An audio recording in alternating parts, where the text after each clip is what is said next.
to record this thing. Just so you understand, we are going to try and keep these sessions to 30 minutes, all of them. So they're going to be short, sweet, to the point. We're going to do approximately 12 to 15 of them.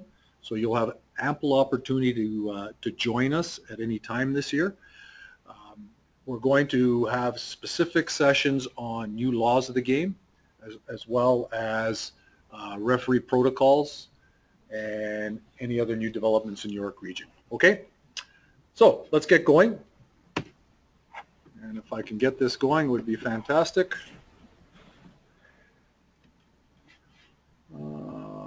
Bear with me, folks. Seems my computer. Just as Peter goes on with that, I'd like to welcome one of our young officials, Owen McCarthy, who's on. Owen's actually a student of mine. I teach him grade 8 at Franklin. So welcome, Owen. He's 13 going on 14 years old. So it's good to see fresh blood. Well, welcome aboard to our esteemed colleagues. Okay, so as you see, you're going to see I have developed programs, I've developed videos over the course of these education sessions that I found from actual videos that parents, coaches on YouTube that have actually happened. So I'm going to steer away from the games you see on the World Cup and videos in that sense to analyze. I'm going to try and pick real life situations for you. I'm going to do the best I can to make it as real as possible. So some of these questions and some of these videos you're seeing are what has been cropping up over the 2016 season.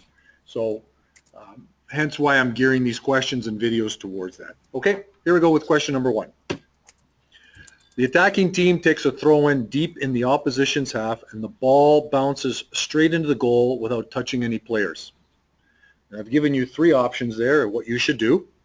I should also say, please type in your answer on the chat line. Feel free to talk amongst yourself. We encourage that you guys chat amongst yourself and debate the answers that you're going to see. Some of you may have varying opinions, and as referees, that's what we'd like, different opinions for different things. Okay? So, what would you do in this situation? Award a goal kick to the defending team, award a goal to the attacking team, order the thrower to throw again. Okay? So remember, we're taking the ball, and here's our ball right here. We're taking our ball, we're throwing it in, the attacker's throwing it in directly into the opponent's goal without touching any players. Dennis, what do you think? My sidekick says goal kick, and from reading from the side here, I'm thinking everybody's got that one pretty good. And it is a goal kick, is the correct answer. I've got to get rid of this camera. All right, so it's award a goal kick to the defending team. A player cannot score directly from a throw-in if the ball does not touch any players, and we're going to base that on law number 15. Okay, and it's right in the book. No doubt about that one. If you have any questions, okay? So our format is the same as last year. We're going to give you the question. We're going to let you think about it. Give us your thinking patterns. Give us your justification and back it up with law. Okay, question 2. If a defender takes a throw-in back to his keeper and bounces into the net without the keeper or any other player having it touched, what would the referee do in this option, in this situation? Award a goal, order a throw-in to be taken, award a corner kick. I'll let you think about that for a second. And we're doing these questions because, believe it or not, this is cropped up during the 2016 season. We had 2 incidents exactly like this. And in one situation, the referee ruled correctly. In the second situation, the referee didn't go by the laws of the game, and it did cause a little bit of a problem for us. All right, I'm going to go turn to my esteemed colleague here. Dennis, what do you think? Corner. Mr. Phelps says award a corner kick, and by reading the side here, it looks like the consensus is pretty good, and it is correct. A player cannot score a goal from a throw-in unless a player makes contact with the ball before it enters the goal, and that is any player on the field. And once again, it is law 15. All right, pretty simple, pretty standard. All right, so let's move forward. Okay, so now you got your materials on the side of your bar there. Let's take a look at video 1. If everybody can click on video 1, I want you to look at it. Is that a goal? Is it a no goal? Why? And what is the correct restart? So I will give you a minute to look at that one. I'll pull it up on mine here, and Dennis and I will look at it while you guys are looking at it. It's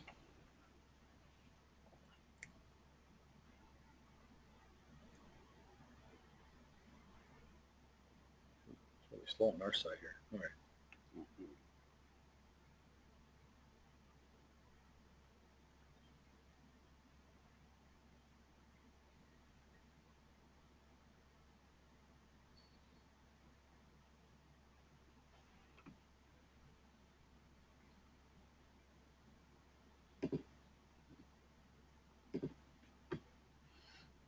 All right. Give everybody a few more minutes to look at that. Touch anything? We'll come to that in a second. Has everybody had a good look at it? I'm scrolling down to see. Mr. Penley, any comments on that one that you'd like to throw in, or will we get these guys thinking a little bit?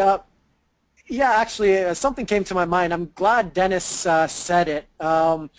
And it's very important to start thinking ahead. Okay, long throw, your positioning should be adjusted a bit towards the goal area, or at least the penalty area to see the drop zone. But that's something that needs to go through your mind. Your assistant referee needs to look at whether or not it's a legal throw, but mainly that. And what Dennis said, was it touched or not? That is your major point of contact there. So good job for those people who are thinking now ahead. Excellent.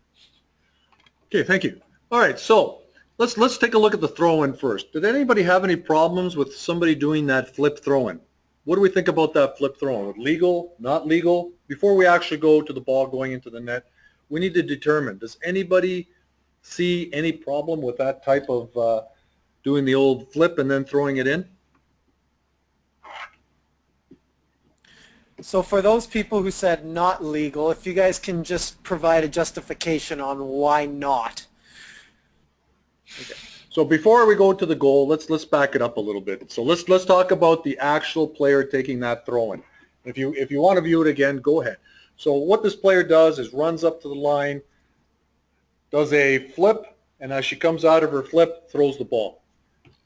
Any problem with that? Is that throw-in according to the laws of the game?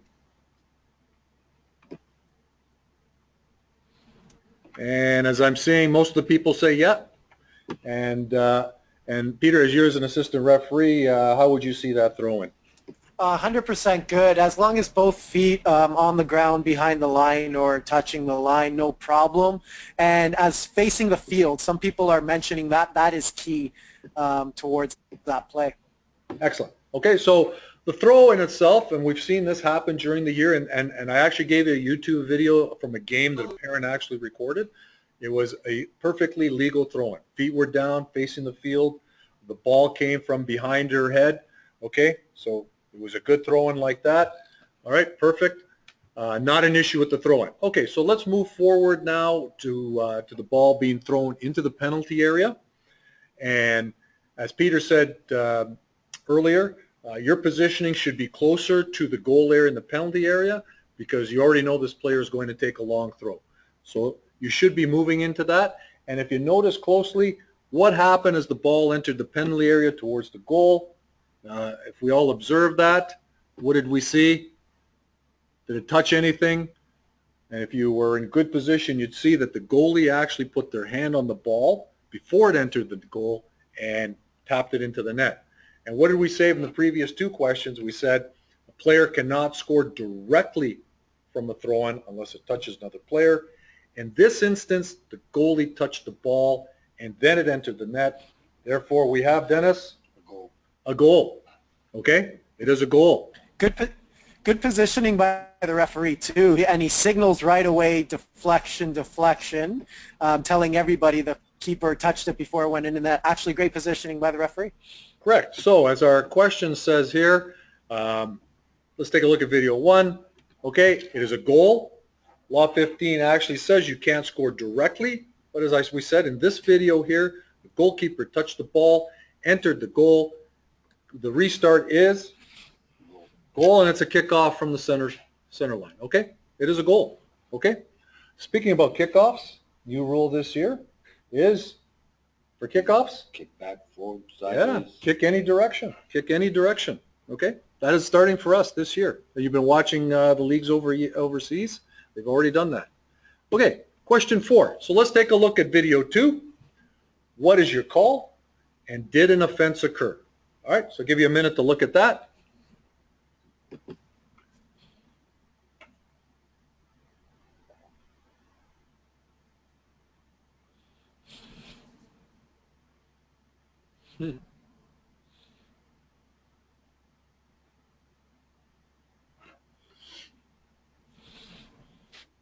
All right, take a good look at that one.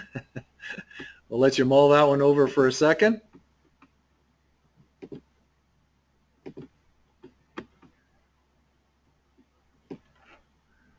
And Peter, just pipe in if there's any comments you're seeing. I have to catch up to some of these comments. Well, it's kind of it's kind of half and half. We have no offense. We have circumvention of the laws mentioned. I think we're going to have to spend some time here, Pete. Okay. So this and we had this discussion actually at one of the courses I took, and there was a referee that actually is actually happened in a game, and a referee actually stopped and gave a yellow card to the player for trying to circumvent the laws of the game. I don't know how you feel about that, Peter. I don't think in this instance, I think he was just trying to dive back and get the ball back to the goalie. I don't think we're circumventing in this law, but please feel free to pipe up. Absolutely not. There is no offense here. He's great. This is not circumventing the law. He's literally sliding to head the ball back. There's no offense in heading the ball. It's only offense if you bring up the ball with your foot to try to put it that way. So great play in my opinion. Okay, excellent. So let me just, I'm going to stand up for a second. So what Peter is saying in this instance, I think we got somebody talking, but I'll mute them in a second. So what we got to do in this instance here is what Peter says is if he had the ball on his foot on the ground, kicked it up to his head, then headed back to the goalie, and this player is trying to circumvent the laws of the game. In this instance here, he's doing a slide across the thing, across the pitch, and heading to the ball. He could have used his knee. He would have been okay. He could have used his shoulder. He would have been okay. So this actually discussion was over the weekend of a course, and it was allowed and not an issue at all. Okay? This is not an issue. Marion Lee, can you mute yourself? Sure. Marilyn Lee. All right. Are you there, Pete? Thank you. Okay, Yeah. thank you very much. Thank you. Okay, so, and we'll just, I'll show you the next screen, okay? So no offense has occurred here. Peter, just before you go on, sorry about that. Something just came up on the chat here, which is an excellent observation by John Ross Starcelli, both junior and senior, I assume here. Situation did actually occur at TFC Montreal game where the defender flicked it up and headed it back, and the referee did not call it. MLS piped in on that, and you guys didn't see it. It was supposed to be a call. So great observation. Sorry about that, Pete. Oh, excellent. Okay. So sliding across the pitch and heading it in the instance in this video, there's not a problem. It was okay. Okay? He didn't use his foot. It has to be deliberate, kick back to the goalie using the foot. So this may have been unusual, and this one is okay. Picking the ball up or flicking the ball up with your foot to your head and heading it back to the goalie, we're not allowed to do that, even though it happened in an MLS game. I'm sure the referee heard about that after the game in his assessment. I'm almost positive this happened. So, Peter, you've refereed at that level, and you know they're on top of you right after the game. Oh, 100%. It was talked about at our level quite a bit because that was the game where they arrived late at the pitch and they had to redraw the lines. There was a lot in that game. Okay, excellent. Okay, let's move on to question 5. All right, we have a diagram put up for you. Okay, the goalkeeper is taking a goal kick. when his foot strikes the ball, which of the players is offside if they receive the ball. I left that last part out. Remember, you can be in an offside position and you're not deemed offside until you're involved in the act of play. So in this instance here, number A, player A, which is the goalkeeper here, is taking a kick. It's a goal kick. We have B and C, and we have a bunch of red players over there. Any of those players can be deemed offside if they receive the ball, and that is my question to you.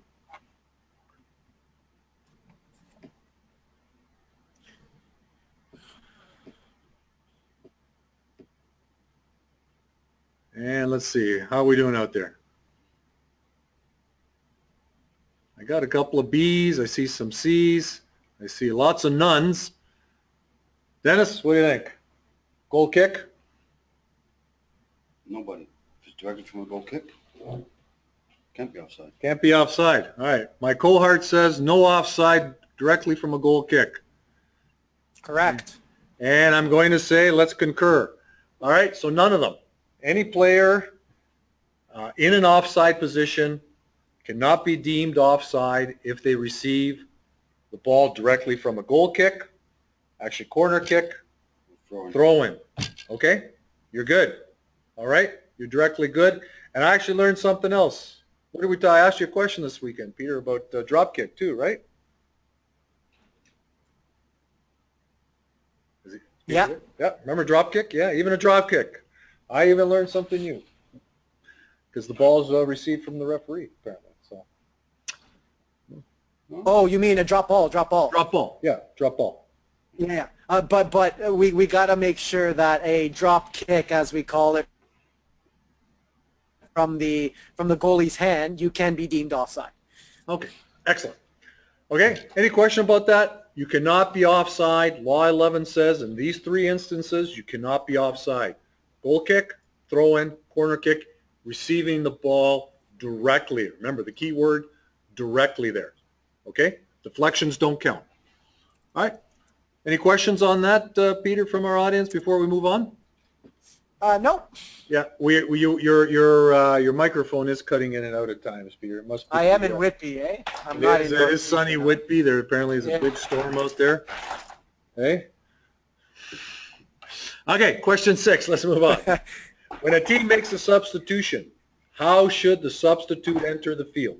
All right, this happens in our games all the time. We're getting a little bit sloppy in our substitutions, and this is a question that's cropped up from the coaches during the games. People are just running on and off the field. They're leaving. They're coming. We need to control the substitutions according to what law? And here's a perfect question for it. Okay? I'll give you a minute to talk about that one. Remember, now there is a new law change to this as well, eh, Peter? Yep. Not to this answer, but in regards to injured players that we all need to be aware of. So right, we'll just focus on this one right now. We'll touch on that in a second. Cool. Okay. Oh, looks like everybody's got it pretty good. I think you guys are sharp. Okay, so the answer is a player must enter the field of play from the halfway line during a substitution. Okay, it's a key. That way, as a referee, you can watch the substitution process, making sure the player coming off and one coming on, one for one. Okay, having 2 or 3 run on from the bench and leaving and entering and whatever you're doing. Let's control the substitution. It looks professional and it looks like we know what we're doing. Okay, Law 3 tells you right there, straightforward. Substitutes only enters the field of play at the halfway line during the stoppage. Okay, sorry, Peter, you wanted to add something in about a law change? Well, let me finish this point, and a lot of people are mentioning this on the chat line too. The player coming off can leave the field of play at anywhere, which is fine. That's great. And that's for injury purposes and all that stuff. So we just want the player off right away. But the substitute player who's coming onto the field must enter at the halfway line. Now, the new law changes injury-wise. If an injury occurs to a player and the other player got a caution or a dismissal, they can be treated on the field of play for a certain amount of time. So it's something for you guys to look over in the new laws, because in the law it's very wordy on a short period of time, and the directive on this was about 30 to 40 seconds. Okay, so for those you cut out a little bit, I'll just rephrase. So if there's an injury and a player receives a caution because of the injury, is that correct, Peter? So yes, correct. okay, yep. So if a player is cautioned because he fouled a player and that player becomes injured, the old rule used to be that if the trainer come on, the player had to leave the field of play. Now, if we can quickly treat that player within 30 to 40 seconds, the player does not have to leave the field of play. He can stay on the field of play, okay? Is that clear? We're going to talk more about this, but briefly touch on that, okay? Any other questions pertaining to this?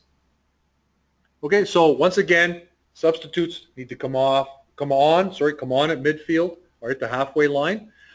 Players can leave at any point in the field, but we try to have players come on and off at the halfway line. Key point made by one of our chat lines here. The assistant referee needs to be involved in the substitution process. Don't leave your referee hanging. Please be involved to help the referee control in this. Remember, it's no longer assistant referee. You are now match officials. You're all considered match officials. Okay? You're all equal. More power now given to all three match officials. Okay? Fantastic. All right, let's go to question 7. Okay, so we already touched on this. This one should be very easy for you guys. Does the player leaving the pitch to make way for a substitute have to leave via the halfway line? And seeing we've already answered this one, Dennis? No. The answer obviously is no. As Peter touched on this is mostly for injuries. We don't want to make an injured player walk all the way from one end of the field to the other just to get off at the halfway line. That'd be silly, okay? That'd be very silly. Okay, so the answer is no. There's nothing in the laws that says the player has to leave. If the players are substituting, they're all okay in good health, we'd like to do that substitution process at midfield. Okay, once again, let's get the match officials involved and let's get them all doing the same thing and controlling the substitution process. Okay, let's move on. Looks like you guys are doing pretty good out there, getting you back into the swing of things. Okay, question 8. Player A is taking a corner and tries to pass to player B, but scuffs the ball, and the ball does not leave the corner area. Okay? Can player C now go for the ball? And I bring this question up because this arose in several games during the year, that a player would merely walk over, touch the ball, make it move, but did not leave the corner arc. And there were times the referees made some decisions that have caused us issues.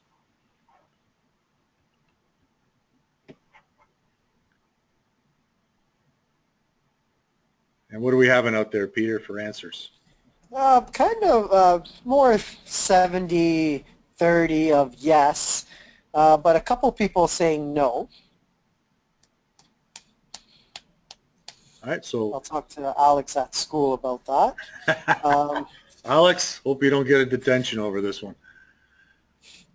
All right, so remember, read the question carefully. Can player C now go for the ball? I didn't ask if the ball is live. I didn't ask if there's any situations. Remember, can player C now play the ball? And that's all you got to think about. Okay? And as I'm reading, it looks pretty good. Okay? Yes, the ball now is in open play. Once the player taking the corner kick makes contact with the ball and it moves, it's in play. There's nothing in the rule that says in a corner kick that the ball must leave the corner arc. All right? So the ball's in play. Peter, can I come in? Yeah, absolutely. Yeah, go ahead. Sorry, I was going to mention this, but Graham beat me to the punch, and he bolded it on the side here. New law change here again, or just maybe not a new law change, I guess a clarification. The ball must clearly move now. Sorry, Ashley, didn't give you credit for it, but it's clearly moving now. It is now, we need to see it. It's not this, this science thing when we touch it, the molecules move within a ball or all that stuff. Okay, excellent. Excellent question, and we will update that. My PowerPoint says moves. I should have added the word clearly because that is now correct, guys. That is in the laws of the book. It must be clearly. The referee needs to see that ball move clearly. I'm making an assumption here, and as referees, we don't make assumptions. Okay, bad on my part, but if the ball is kicked and it moves, and the referee sees that it moves clearly, yes, it is in play. The key point I'm trying to make here, guys, is that the ball does not need to leave the corner arc to be in play. And that happened during the season, the 2016 season. The ball didn't leave the arc, even though the referee saw it move and awarded an indirect free kick the other way. Okay? That is wrong. There's nothing in law that says that for it to happen. So please, please, please, if anybody out there wants to tell me, where does the ball need to leave? What area or marking on the field does the ball need to leave for it to be in play? Okay. Oh, Dennis said the word, that ugly word, box.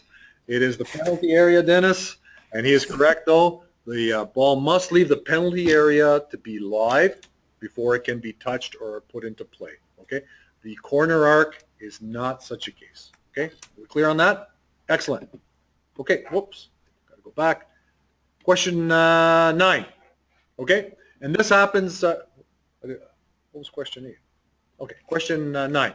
And this actually happened during a game, and the referee blew the whistle, and I want you to know, read the question, and let me know what would you do in this instance, okay? What happens if an assistant referee accidentally puts their foot onto the field of play and the ball strikes them, therefore changing the path of the ball? Okay, and this is a game situation, and it was actually sent in by one of our coaches who complained about the referee. And all referees, and just so you know, when I give you these examples, it's not to put down a referee, and it's not to make fun of a referee. It is a learning situation. We all need to learn by it. The time to learn is now in the classroom, so this is where we want to make our mistakes, right now during our questions, not on the field. So take it as a learning session, and we're not putting down anybody at all. Please don't take offense to that.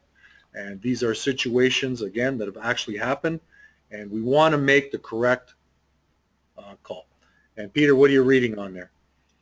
The correct answer. I've got a really quick story about this. When I went to Nationals in Lethbridge this year, I was actually holding the whistle for the first time in about 3 years, and an assistant referee got hit 3 times while being on the pitch. So it puts me into a difficult scenario. The ball would have left, but she's on the pitch. So the law answer we have, but we also have the common sense answer. So go ahead, Peter. Okay. So by the laws of the game, it's question 9. A referee or assistant referee is considered part of the field. He's essentially a piece of grass, and that is Law 5. If you open up the Law 5, it's actually in there. And this is the only time, we're going to allow a coach call you a piece of grass, okay? He can call you that. So that's what you are. So the laws say it is play on. Don't make up rules. I'll let Peter finish his story, but let's not make up rules, and if you don't know, you don't know. And my answer is, if you don't know, let's let the game go on. There is a common sense rule, and I understand. I know what Peter's story is about, and I'll let him finish it in a second. But the law is, you let the game go. Okay? Don't start making things up, awarding throw-ins, and that actually happened in this situation that I'm talking about. The referee said the ball was going to go out anyways and awarded a throw-in. Let's not make up stuff, okay? Anyways, go ahead, Peter. Yeah, so, guys, at the end of the day, you have to do what's best for the game. Yes, the laws are great and all that, but you'll just, the assistant referee feels bad anyway, so we'll just say that it crossed the line, right? So you're protecting themselves and yourself in the meantime. It's just what's happening to us at the OUA level, guys.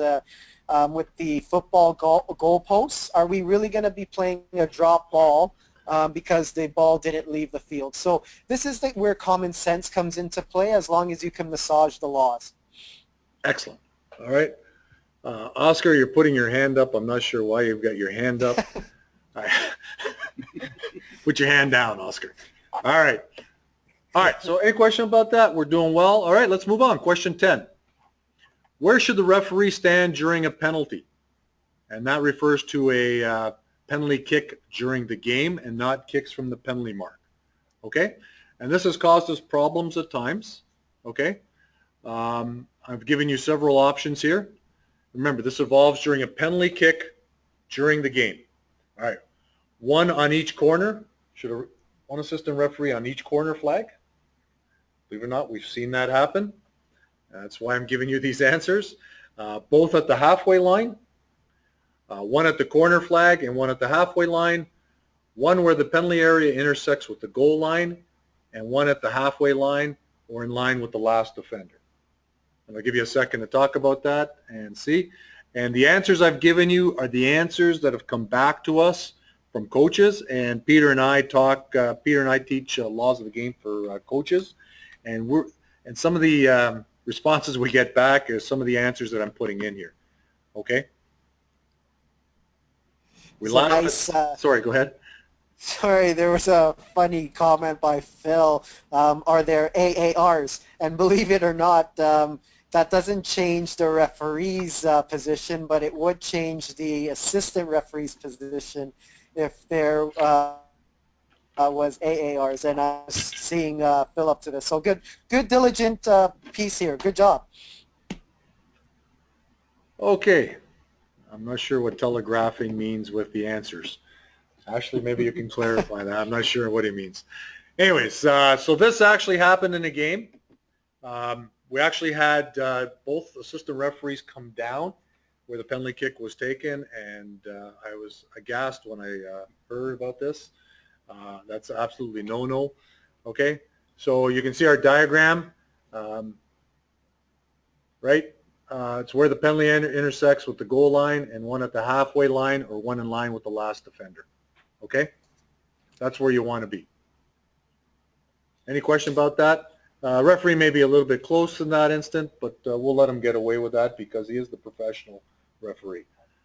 Okay. Well, that picture is from the kicks from the mark, it seems, which is the AR's in the wrong position. But anyway, it's kind of funny because look behind the AR, right? Yeah, the goalkeeper. Yeah, we'll disregard the goalkeeper in that sense. Okay. So what I'm trying to get across here is both ARs do not come down. We had both assistant referees come down at that point. Okay? Okay. So there's our diagram there. Okay? As you can see, it's not necessary for the other assistant referee to be at the halfway point. If the defender is going to stand in here, our assistant referee number 2 should be in line with the last defender in case the ball comes back quickly. Okay, and there you can see our other referee standing where the intersection of the penalty area and the goal line are. And everybody, of course, is outside the penalty area. We haven't talked about penalty kicks, but we will. That is in the book, Laws of the Game of the book. Okay, so have a look at that. Straightforward. Please try and remember your positioning. And very important, very important. Let's get into good habits right off the start. Okay, question 11.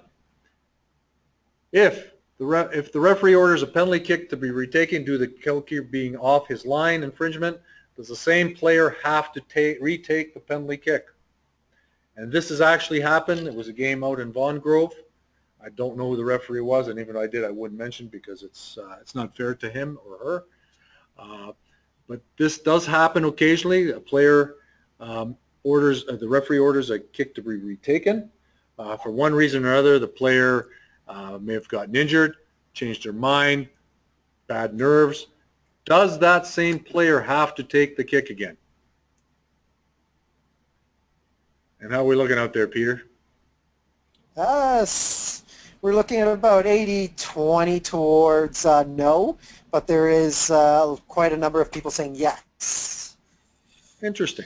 Remember, justify your answer. Don't be like some referees and take the coin out of your pocket and flip it and say, hey, all right, heads, you have to retake, tails, get somebody else. All right, so, and let's move to the answer quickly. And it is no, okay? The player taking the penalty kick must be properly identified. All right, that's the only requirement. All right, the referee confirms who is taking it. The ball has to be placed on the penalty mark. Everybody has to be outside the penalty area and 10 yards away from the ball. Everybody has to be behind the ball. All those things are done, but there's nothing in there that says that player must retake that kick. Okay? You understand that? So the answer is no. If a kick has to be retaken for whatever reason, the answer is no. A new player can take that kick, and then we follow the same procedure that you see listed here. Identify him, put the ball properly on the penalty mark, goalkeeper standing on his goal line facing the ball, all right, facing the kicker, teammates and everybody outside the penalty area, outside the penalty arc, and behind the ball. Okay? Straightforward? All right?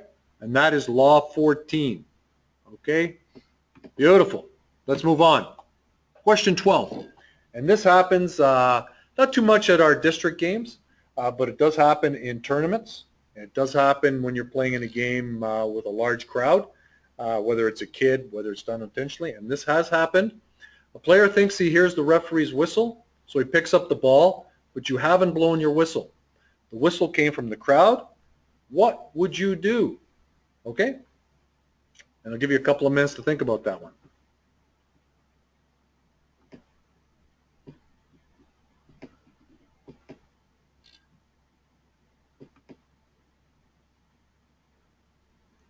I didn't see Mary Giancola. Did Mary Giancola sign on? This seems to happen a lot in Woodbridge. I don't know. A lot of whistles out in Woodbridge. Always getting those Woodbridge whistles. I think everybody gets a free whistle when they enter the park. No? Hey, Peter. Yes. I was just looking, previous question. Do you mind just going back for a second into your previous question? I will after we answer this one. It's an interesting point that some people are making. So once we're done with this one, we'll go back to it. It's an interesting point. Oh, Mario's the mouse. Oh, Mario's here. Mario, free whistles when you enter Vaughan Grove, I think. Is that what happens? All right. So give you a little bit to think about that. You gave 3 options there. Remember, the player thinks he hears the whistle. What would we do? Okay, so if it is a genuine mistake, we would award a drop ball. Okay, it's not really the player's fault that he's hearing a whistle in the crowd. And this actually not only happened in one of our district games, it's actually happened in a league game, professional game, where we have lots of whistles and stuff. If it is genuine and you believe it's genuine, we're not going to penalize the player. We're going to do a drop ball, the drop ball being where the offense occurred, where the player picked up the whistle. Okay, in Law 5, there's actually right in Law 5 under powers and duties, and I've got a long-winded answer, but I've copied it right out of the Law 5. It is a drop ball. Let's not penalize somebody if he inadvertently hears a whistle and it's a genuine mistake, okay? It's not a free kick. It's not a caution. It's not a handball. It is a drop ball, okay? Remember, if it's a genuine mistake on the player, it is a drop ball. Let's not penalize the player with a free kick and a caution. Okay, are we clear on that? Okay, Mr. Penley wanted to go back to question number 11. Okay, go ahead, sir. Yeah, and I'm only seeing this because of the chatter on the side, so I wanted to make sure I read it properly.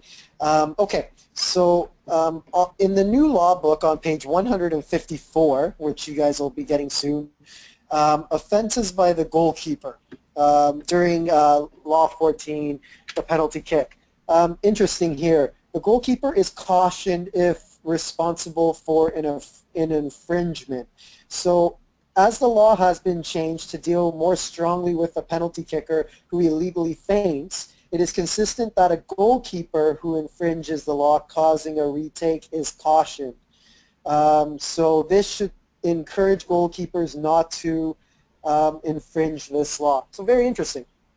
Okay, excellent. And we actually are going to have a session strictly devoted to penalty kicks and with the new laws. So we will pick that up. I have to make some adjustments because we haven't seen the new laws up until now. But we are going to have a 30-minute session strictly on laws of the game for Law 14. Okay? All right, so we're on question 12. We're going to go to question 13. Take a look at video 3. Did an offense occur? Do you agree with the referee's decision? If yes, justify your answer. If no, what would your decision be and why? Okay, so take a look at video 3 as we wind down our session. I think here you'll see it clear, Dennis.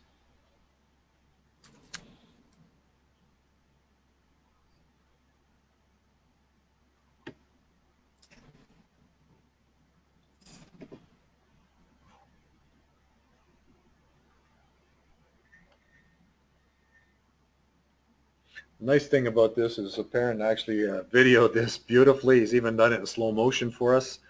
Okay, so I'm going to talk about this while I'm talking about this. Let's not look at what the referee has done in this instance. I want to know what the correct answer is and what you would do in this instance. Okay, so if you need to look at it again, please look at it again. Do what you got to do. Okay, so what I'm looking for is, do you agree with the referee's decision? Okay, and if you saw at the end, the referee showed Dennis. Do you see what he saw? Yellow card. Red card. Dennis, you must be a referee. Your eyes are starting to go. All right, so this referee showed a red card in this instance. Do you agree with his decision? No. If yes, justify your answer. If no, my colleague beside me says no. Peter, what's our answers happening out there? Yeah, we have a lot of reds. I remember this clip very well. You sent it to me. I did send you this one for analysis. We even had a discussion about it. We did. We actually, just to give you guys a background on this went all the way up to the director of officials for the CSA, because there was a lot of differentiating opinion on this. So we do have a clear answer for you guys here. Yeah, I'm seeing lots and lots of different answers here, and I'm seeing justifications. We have different justifications. Make sure you're justifying accordingly to the proper law of the game, okay? Proper law of the game. So I'm going to tell you here, as Peter said, before I show you, this is our last clip, before I show you, we actually sent this one up, as Peter says, right up the food chain to the top, because we had us as referees had a major discussion whether it was a yellow or red, and what was the reason for the yellow or the red. Okay, so I will give you the correct answer here. Number 8 was red. Number 8, red was fouled. It was a trip, and the correct answer is this was player was guilty of denying an obvious goal scoring opportunity. Okay, and let's look at the factors as to why it is a denying an obvious goal scoring opportunity. First of all, you have to have an infringement of the laws, and yes, this player was tripped, so we do have an infringement. Number 2, was the ball moving towards the goal? The answer is yes.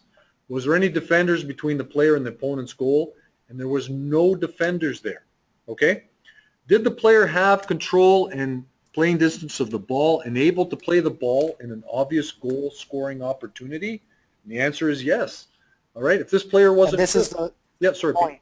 Yeah, this was the point where it went right to the top. So what had happened is we put a slow-mo on it, and when the player was fouled, the ball was within playing distance. So it's not his heavy touch after, it's when he was fouled. That is the key point, and that's what we're trying to get across to you. When this player was fouled and tripped, where was the ball? And the ball was within playing distance. Don't worry that it went away after, far away ahead of him. Okay, it's where he was fouled when he had the ball, and if he had control of that ball and he wasn't tripped, he was gone on a clean-cut breakaway. So this was actually a youth game, happened in youth game, and the parent actually recorded this one. The referee, being a young man himself, bang on, made the correct decision. Perfect, bingo, bango. He made this decision, okay, and it was a red card. And well done to this young man. We actually had a lot of debate here amongst the senior officials, but this man didn't hesitate at all in this game. Had the courage to make the correct call, okay?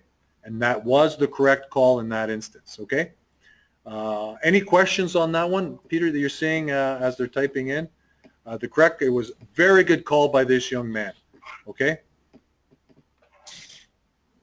Yeah, the only discussion here that we're having right now is this infringement did not occur in the penalty area. The new law that you guys are chatting about on the side here only applies to fouls like that are in the penalty area. It would be a caution rather than a dismissal. Yeah, so I don't want to mix that up, and you go-getters, Mr. Marshall, always have to throw a little wrench in there. I don't want to talk about the penalty area, what would happen. That's a what-if scenario. We're trying to get away from what-if scenarios. We want to put clear to the point. This did not happen in the penalty area. This happened in the field. This is a red card. Let's forget about what would happen in the penalty area.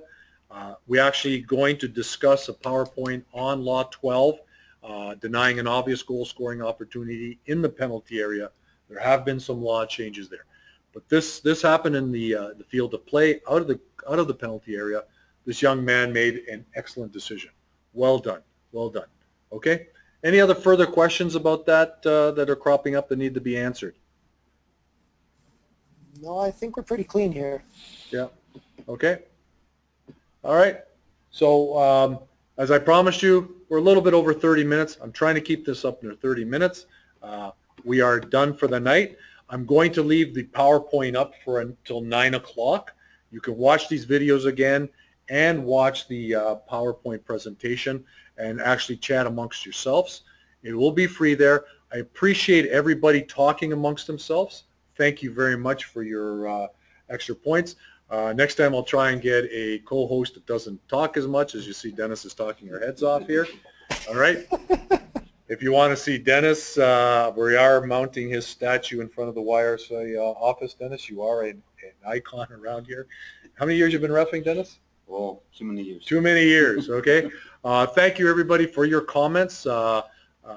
Whether they are correct or not, this just generates some conversation and helps you to get you thinking. And that's what we'd like you to get to do. Our scenarios for the year will be on actual game situations that have happened not only in our district and districts in York Region. Okay? Once again, thank you. Appreciate Peter. Thank you for your comments from Sunny Whitby. Our next session is next week. We will, again, we will, I believe I posted up, I believe we're hosting from Markham in that one. Is it not, as I'm trying to get up? Oh, we're going to be in Richmond Hill. Mr. Stephen Panarski, club head in Richmond Hill, will be hosting our next session. Will be fantastic. Is that right, Stephen, or have I got my dates wrong? Stephen's going to chatter to me if I'm jumping the gun. No, it's actually going to see Chris Colangelo. Sorry, Chris. We're going to Markham next week. We're going to be posting from Markham. And so we'll be seeing you out there. Thank you very much. Thank you, Dennis. Thank you. Thank you, Peter. Good night, everybody. Session's live till 9. Feel free to watch over and over. I'm actually going to record this and will be posted on the website to view at any time during the year. Thank you, everybody, and have a good night. Okay, so the camera's off and muting.